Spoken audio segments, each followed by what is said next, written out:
မိတ်ဆွေပေါင်းကျမ်းမာချမ်းသာရှိကြပါစေဗျ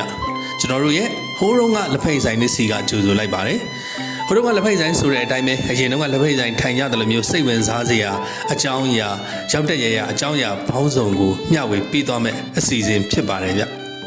ဟုတ်ကဲ့ဒီနေ့ကတမဲပွေးလှတို့ပေါ်ပေါက်လာပုံနဲ့ကုံမာဘေးကမင်းသားရှင်မိရဘလူးမင်းတို့ကြားတဲ့ကဆက်ဆက်ဇက်ကြောင်းကိုဆက်ပြီးမျှဝေမှာဖြစ်ပါတယ်ဒါကျွန်တော်တို့ပြီးခဲ့တဲ့အပိုင်း2ပိုင်းမျှဝေပြီးပါပြီဒါကအပိုင်း3မြောက်ဖြစ်ပါတယ်ဗျအဲ့တော့မင်းသားလေးကဒီနတ်သမီး9ဖော်ကိုကဲတင်ပြီးတော့ဂရီတိုင်းသူတို့ပေးရလိုက်တယ်အထွေးဆုံးညီမရှင်မိရနဲ့အတူသူကပြည်တော်ကိုပြန်ဖို့အတွက်သူကထွက်လာခဲ့ပါတယ်ထွက်လာခဲ့ပြီးတော့လမ်းမှာပင်မန်းနွမ်းနေဒါကြောင့်မလို့သူတို့ညောင်မင်းကြီးအောက်မှာသူတို့ခက်တာအနားယူပါတယ်နားရင်းနဲ့နောင်တော့သူတို့ခက်တာအိတ်မယ်ဆိုပြီးတော့သူတို့အဲ့ဒီညောင်မင်းအောက်မှာပဲသူတို့2ယောက်အိတ်ပျော်သွားပါတယ်အဲ့လိုအိတ်ပျော်သွားပြီးလို့တိတ်မကြခင်မှာပဲရန်သူတော့ဘလူးမင်းကဒါကိုစောင့်ကြည့်နေတာဆိုတဲ့ခါကျတော့သူကရောက်လာပြီးမင်းသားလေးရဲ့လက်နက်တွေအကုန်လုံးကိုသူကသိမ်းယူလိုက်ပါတယ်သိမ်းယူသွားပြီးတဲ့အခါကျတော့သူကဘာလုပ်လဲဆိုတော့အဲ့ဒီဟိုးတော်ရင်းတနေရာမှာရှိနေတဲ့တော်ရင်းတနေရာကိုတွားပြီးတော့အဲ့လက်နက်တွေကိုစွန့်ပစ်လိုက်တာပေါ့မင်းသားလေးစီကနေအဝေးကိုရောက်သွားအောင်လို့အဲ့လက်နက်တွေကိုစွန့်ပစ်လိုက်တယ်စွန့်ပစ်ပြီးတဲ့အချိန်မှာသူကဘာဆက်လုပ်လဲဆိုတော့အဲ့မင်းသားလေးနဲ့မင်းသမီးလေးရှိနေတဲ့နေရာကိုသူကပြန်ပြီးတော့လာတယ်ပြန်လာပြီးတော့သူ့မှာအကြံစီရှိတယ်သူဒီမင်းသားနဲ့မင်းသမီးကိုနိုးလာလို့ရှိရင်သူတက်ခတ်ရတာခက်ခဲမယ်အဲ့ဒီခါကျတော့သူတန်ကွန်ချာနဲ့သူကအဲ့မင်းသားနဲ့မင်းသမီးကိုအုပ်လိုက်တယ်လက်နက်တွေလည်းဖွက်ပြီးတော့တနေရာကိုပို့ပြီးသွားပြီးပို့ပြီးစိတ်ချအောင်ဆိုပြီးတော့တန်ခွန်ချာနဲ့ပါထပ်ပြီးတော့အုပ်လိုက်တယ်တန်ခွန်ချာနဲ့အုပ်ထားပြီးတဲ့အချိန်နဲ့ကြာလဲကြာတော့သူက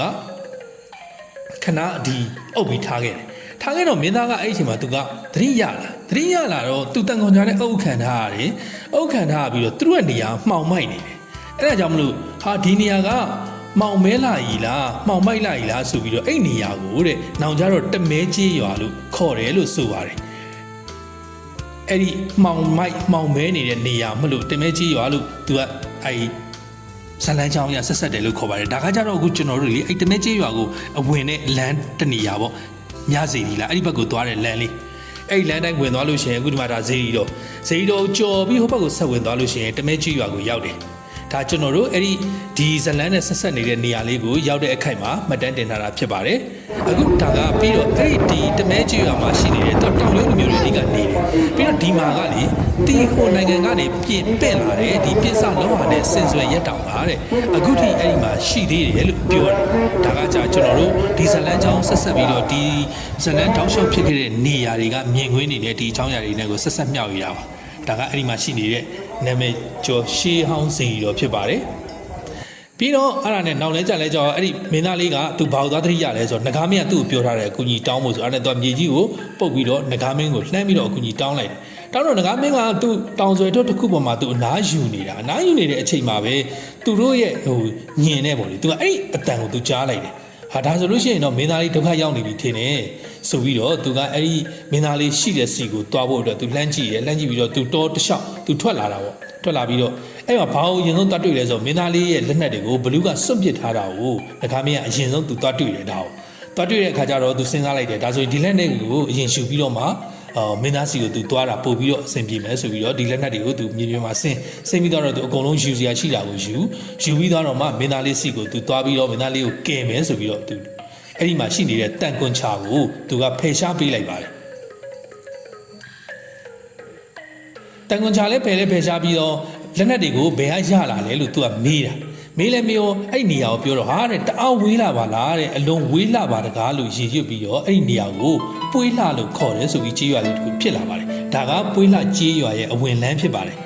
ဒါလည်းကျွန်တော်တို့အဲ့ဒီဘက်ရောက်တော့ဒီဇလန်နဲ့ဆက်ပြီးတော့မှတ်တမ်းတင်ထားတဲ့နေရာလေးဖြစ်ပါတယ်ဒါကပွေးလှအတွင်းမှာရှိနေတဲ့ပွေးလှကြေးရွာအတွင်းမှာရှိနေတဲ့မြင်ကွင်းတစ်ခုဖြစ်ပါတယ်ဒီမှာလည်းရှေးဟောင်းစိတ်ကြီးတစ်စုရှိပါတယ်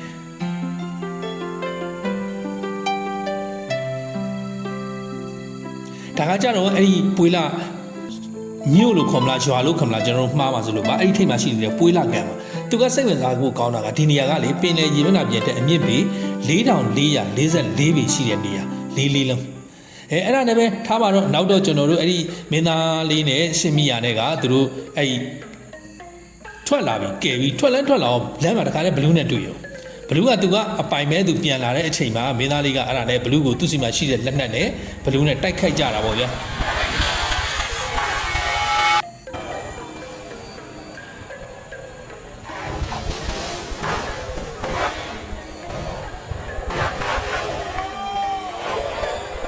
တစ်ဖက်ကလည်းခွန်အားအင်တန်တန်တဲ့လူတစ်ဖက်ကလည်းဓာလန်လက်နဲ့ကျွမ်းကျင်တဲ့လူနဲ့နှစ်ယောက်လုံးတိုက်ခိုက်ကြတဲ့အခါကျတော့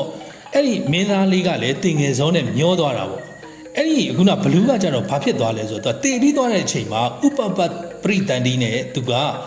ပရိတန်ဒီနဲ့ပေါ့ဇော်ကြီးဖြစ်သွားတယ်အဲ့ပြီးလဲပြီးတော့သူကတခါလဲမင်းသားတေပြီးဆိုပြီးတော့ခါလဲအဲ့ဒီခုနရှင်မိရလက်ကိုဆွဲပြီးတော့အဲ့ဒီကနေထွက်ပြေးတာပေါ့ထွက်ပြေးပြီးတော့သူလွတ်အောင်ဒီမင်းသားလေးရင်ကလွတ်အောင်ဆိုပြီးတော့တခါလဲရှင်မိရအောင်ခေါ်ပြီးတော့သူထွက်ပြေးသွားတာပေါ့ဟုတ်ကဲ့โอเคကျွန်တော်တို့ဒီအပိုင်းကတော့ဒီမျှပဲဖြစ်ပါတယ်ဗျကျွန်တော်တို့နောက်ထပ်ညှောက်ရမယ့်အပိုင်းမှာကတော့ဒီဇလန်ရဲ့အဆုံးသတ်အထိဆက်လက်မျှဝေမှာဖြစ်ပါတယ်ကျွန်တော်မျှဝေမျိုးကိုကြည့်ရှုပေးတဲ့အတွက်အားလုံးကိုအထူးပဲကျေးဇူးတင်ရှိပါတယ်ဗျ